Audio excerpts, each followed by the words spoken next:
Welcome to another episode of Kickin' It with Coach C. I'm Diante RIchardson here, kicking it with Coach Isaac Collins. And today we will also be joined by some very special guests, secondary coach Willams and Coach Gary, as well as players of the game, special teams Matt Breslin, offensive Chris Haupt, and defensive Darius Johnson. But we'll get to them later. Right now, Coach, I have to ask you. It's a heck of a game we played out there today. Coach, how you feel right now? I feel great. I mean, anytime you can bounce back after a tough loss and bounce back the way that we bounce back, I mean, it certainly makes you excited to go forward and excited about what we're capable of. Yeah, you definitely took the words out of my mouth. I was going to ask, is this what we needed for the Pride to get back on track this season? Oh, yeah, absolutely, absolutely. That's good, that's good. Well, let's take a look at the first half.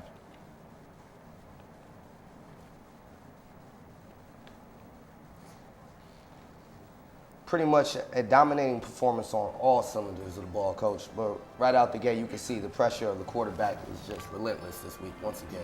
Well, we felt we wanted to make them one-dimensional. You know, we wanted to force them to have to throw the ball. We thought that, run-wise, they did a pretty good job running the football in the previous week. So certainly this was an opportunity for us to be able to kind of push the envelope and get after the quarterback there. Yes, and also, as you can see, once again, getting to the quarterback. But on the other side of the ball, Coach Eager's offense was seemingly unstoppable through the air this week, lighting up 35 points in the first half. Well, we talk all the time about execution, and I tell you, it was a thing of beauty to watch those guys. There's, Anthony Clayton getting a nice touchdown pass there, Cedric Clayton's younger brother, so it was pretty neat that we got a bunch of guys involved. Steve Marrero, catching a simple screen and outrunning their defense to get in the end zone. So it was great. Definitely good to see here Tevin Campbell hooking up with older brother Cedric Clayton. And Chris once again finishing off the drive to Adam Marcucci in the back of the end zone. Just great play by all cylinders of the ball, Coach. It was a sight to see out there. Yeah, I tell you what, any time that your quarterback is clicking on all cylinders the way Chris was, and then it was nice to have Tevin come in and contribute the way he did, just showing folks that we got a little bit of depth at that position was very, very big. Coming in, running the zone options, making some pretty long runs all throughout the game. Another touchdown here, Cedric Clayton, as you get another view. Well, it was a great read by Chris, just checking that safety and seeing Cedric hit the seam. He just, took his time right here and placed the ball right where it needed to be. He didn't have to break stride. Blew by the defenders. Perfect ball, perfect ball. Here once again on defense, just no air. Another big play by Waltman getting an interception, Coach. Yeah, I was happy for him. It was his first start, and I think when you're a senior and you've put in the time that he put in, to have an opportunity to start in the game and then to get an interception makes it even better. Okay, well, let's get to our special guest, Coach Williams, our special teams head coach. How you doing today, sir? What's going on, man? Doing good. Our special teams has made some pretty big plays all season, Coach. How do you feel about that? Overall, as a unit, I feel we did a pretty good job. We're doing a pretty good job. It's easy for me as a coach because last year guys was on special teams because they had to be on special teams. This year is easier because guys want to be on special team. I have guys coming to me every day saying, Coach, when can I get on special team? And for a coach, that make my job easy because you really don't have to go and try to find guys to get on special teams. You already got guys that's excited and passionate about being on special teams. They're doing a great job. That's good to hear, Coach. What are some things, is there anything you feel like we need to improve on? I think we need to improve on all cylinders. Kickoff, I think we can be better, even though we're number one in the conference at it. Punt, we definitely can improve. Punt return, even though we're number one in the nation right now, I still feel there's room for improvement. Wilkes game, we had guys drop 2 punts, but they came out last week and made up for us. So overall, I think we can improve on a lot. It's really good to hear. Well, also another special guest of ours, Coach Gary, first year defensive back coach. Coach, how you feel about being part of the Pride program this year? I love it. I really do love it. I mean, Coach Collins, great man and tremendously motivating to me. All the coaches, very, very hardworking, and I tell Coach Collins all the time, I mean, he just makes me want to work hard for him. The players, very respectful young men, and I enjoy coaching them a lot. That's good. Well, we're glad to have you with us. Thank you. Well, let's take a look at the second half and see how we fared.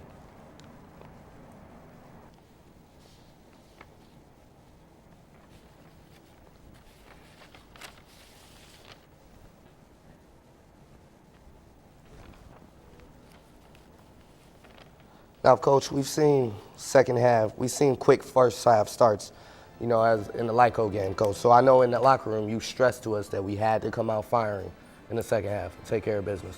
Well, the thing that we talked about, and I talked with the captains before they went in, said we didn't want to talk about the Lyco game. You know, we feel like we're a different football team from then.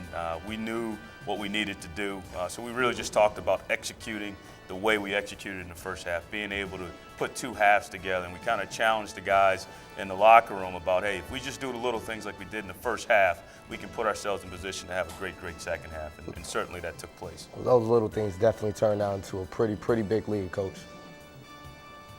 Right here, as you see, once again, defense, the Kings quarterback not being able to get any time back there. Defense just being absolutely relentless. Our defensive line, they've been great all year. You know, just getting pressure on the quarterback. They've done a great job against the run. You know, so that made it pretty neat there. Right there's Chris Haupt taking off. A lot of people don't realize he does have some wheels. Definitely. They keep joking with him, but he right now has got a longer run than any of our running backs. So Definitely big play right here. This Chris Haupt had a heck of a game this day, Coach. Heck of a game. Well, it's great for him to do that because it's going to take a little bit of pressure off the passing game. It's going to make people have to play it honest. Right here, Tevin Campbell pumping one side and going up the middle, Coach. This looked like a broken play. What do you think about that? Well, he's just, you know, he's taught, hey, if you don't have it, make something happen with your legs. He's magical, so it's fun to watch him take off on that and dive into the end zone. It's great to see here. Also on the defensive line, who we didn't touch on, Coach, we also have senior Greg Walsh back, captain as well. Coach, how do you feel about that? It's great. His leadership, you know, all the hard work he put in this summer, it was great to have him back on the field. And the guys know he just brings great energy. As you see Jamal Dorsey here, just great effort, relentless on the sprint pass, big hit, caused a turnover, you know, set us up for another score. Definitely. Right here, punching in Brendan Curran, who also had 3 touchdowns on the day, correct, Coach? Yes, he was able to find the end zone 3 times. It was very nice. Excellent run. Right here, we see Cedric Clayton coming up the sideline on the bubble screen, just making all kinds of plays today, Coach. It was just unstoppable. Yes, great blocking on the perimeter. Unselfish play by our receivers all day made a big difference in that long run. Definitely. Coach, as we sum up the game and everything, how do you feel? How do we keep our team humble after this 70-0 victory? Well, you go back and you start over. I mean, that's really what it's about. You know, you know, as we shared Lyco week and we shared Wilkes week, you know, one game's not going to put us in position to reach all our goals. You know, it's ultimately us being able to learn how to practice and practice hard and practice well, and that's where it starts. So if you want to stay humble, you go back to the basics, and that'll be what we'll basically do this week. Okay. Well, here we're also joined with our other special guest, Defensive Player of the Game, Darius Johnson, and Special Teams Player of the Week, Mr. Matt Breslin. Let's start with Matt. How you doing today, sir? Well, Diante, it's good to be here. It's about time we had a kicker here to kick it with Coach C. I bet it is. Good, man, Matt, on the day you had 10 extra points, which is now a school high record. How do you feel about yourself? That's definitely a big credit to our offense. I mean, I feel like we're capable of putting 70 points up any given Saturday. And also to my snapper and my holder, it's an all-around effort. But I say the guys on offense, you know, I'd rather kick 10 extra points any day than have a whole bunch of field goals. So Definitely. Great job Thank out you. there. Darius Johnson, Mr. Man, making big plays. Big number 99. How do you feel about yourself, sir? I'm proud of the performance that we put on, but I'm more proud of our defense as a unit, just coming out, getting after the ball, just making plays, using our speed to take advantage of every opportunity that we can make on the field. I mean, it was just a good day all around, and it was a great opportunity for us to send the seniors out, you know, in a great way, for a nice way to remember their last homecoming. Definitely. You recorded six tackles, 3 for a loss, a forced fumble, and a sack. It was a great day all around for you today. Yeah. I mean, I got to give credit to the DBs and most importantly, and to the D-line, the rest of you know, my fellow D-linemen, just working hard, you know, trying to make plays, putting in the effort. I mean, we've been working all week to, you know, get that sour taste of that loss out of our mouth from Wilkes. And I mean, we just been just working on intensity and just making sure we could do everything in our power to get to the quarterback this week. And I think together we did a pretty good job. Definitely. Well, Coach, before we bring on Chris Haupt, let's talk about next week's performance. Next week.